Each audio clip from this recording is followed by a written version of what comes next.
De si belles fiançailles, Laurie Morant 5, Mary Higgins Clark, de Alafair Burke. Depuis ses fiançailles, Laurie Morant, la célèbre productrice de l'émission Suspicion, nage en plein conte de fées, mariage et lune de miel prévue à l'été prochain. C'est sans compter sa nouvelle enquête qui risque de bouleverser ses projets. Un couple vient en effet de la solliciter pour ouvrir un dossier vieux de 5 ans, le meurtre jamais élucidé de leur fils, assassiné devant sa résidence de Greenwich Village. Principale suspecte, la femme du défunt, que ses beaux-parents accusent du crime, mais qui bien sûr s'en défend. Pourtant, alors que l'émission serait l'occasion de se laver des soupçons qui pèsent sur elle, celle-ci refuse de témoigner. Pourquoi ? Qui pouvait en vouloir à son mari, cette star de la médecine, époux et père idéal ? Cette famille modèle avait-elle des secrets à cacher ? Le duo de choc Mary Higgins Clark Alafair Burke nous plonge dans les milieux huppés de New York, plus trouble qu'il n'y paraît. Retrouvez gratuitement ce livre audio en cliquant sur le premier lien dans la description de la vidéo. Et attendit son frère au pied de l'escalier. À chaque marche, Bobby ralentissait le pas, essayant de retarder l'inévitable. Mindy regardait tour à tour sa nounou et son frère, hésitante, se demandant ce qui allait suivre. « Ça suffit !» dit Caroline à Bobby d'un ton sévère en montrant sa sœur. « Tu n'es pas gentil !»« Pardon, Mindy, » marmonna le petit garçon. « Je ne suis pas sûre d'avoir bien entendu, » dit Caroline. « Pardon d'avoir renversé tes cubes. » Caroline attendit qu'il ait embrassé sa sœur à regret. Mais Mindy était encore fâchée et se moquait de ses excuses. Elle continuait à pleurnicher. « Tu es méchant, Bobby. » La scène fut interrompue par le roulement du portail électrique du sous-sol. De toutes les maisons où Caroline avait travaillé, celle-ci était certainement la plus belle. Jadis destinée à abriter les voitures à cheval, cette ancienne remise du XIXe siècle avait été aménagée de manière ultramoderne et comprenait même, luxe suprême à Manhattan, un garage privé au rez-de-chaussée. Papa était rentré. « Et maintenant, peut-être pouvez-vous ranger tout ce désordre avant que votre père le voie. »« Pan, pan, pan !» Le cri de Caroline terrifia les enfants qui se mirent à pleurer de concert. « Ce sont des pétards !»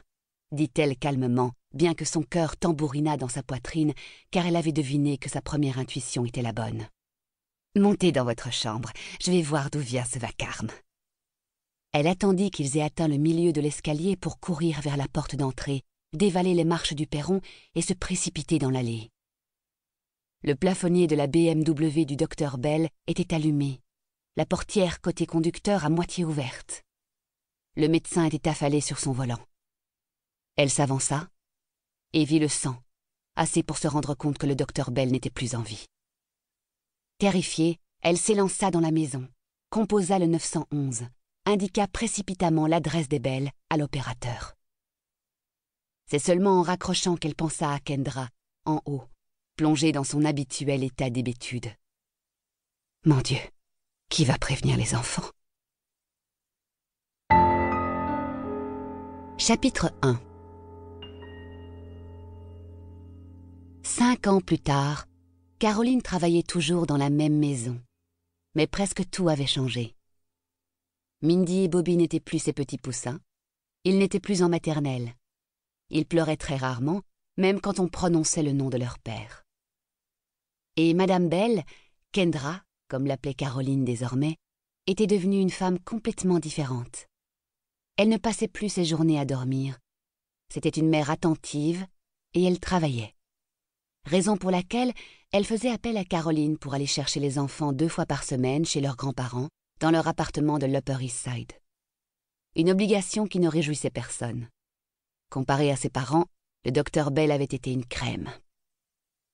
Caroline sortait de l'appartement et s'avançait vers l'ascenseur quand elle entendit la grand-mère des enfants l'appeler. Elle se retourna et vit les 2 grands-parents debout côte à côte sur le seuil de la porte. Maigre au point de paraître décharné, le cheveu rare coiffé sur le côté, le docteur Bell, ancien chef du service de chirurgie vasculaire du prestigieux hôpital Mount Sinai, supportait difficilement que le monde ne se plie pas à ses désirs.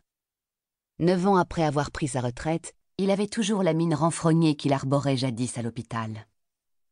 Âgé de 80 ans, Cynthia Bell avait, quant à elle, perdu sa beauté.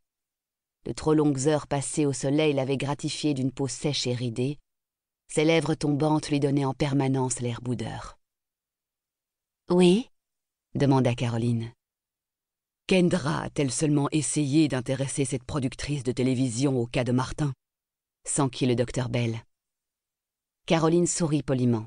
« Ce n'est vraiment pas à moi de dire à qui parle Madame Bell. »« Vous voulez dire Kendra ?» la reprit-il sèchement. « Ma femme est la seule Madame Bell. Cette femme n'est plus mariée à mon fils depuis qu'il a été abattu devant sa porte. » Caroline s'efforça de garder une expression aimable. Certes, elle n'avait pas oublié la scène qui avait éclaté 6 mois auparavant dans le salon de Kendra au sujet de cette productrice de télévision. Robert et Cynthia avaient demandé à passer chez elle en fin d'après-midi après le spectacle de danse de Mindy. Ils avaient évoqué avec elle Suspicion, une émission de télévision qui s'intéressait à des affaires criminelles non résolues. Je m'abonne pour découvrir les prochains livres. J'aime. Je laisse mon avis. Et je partage la vidéo.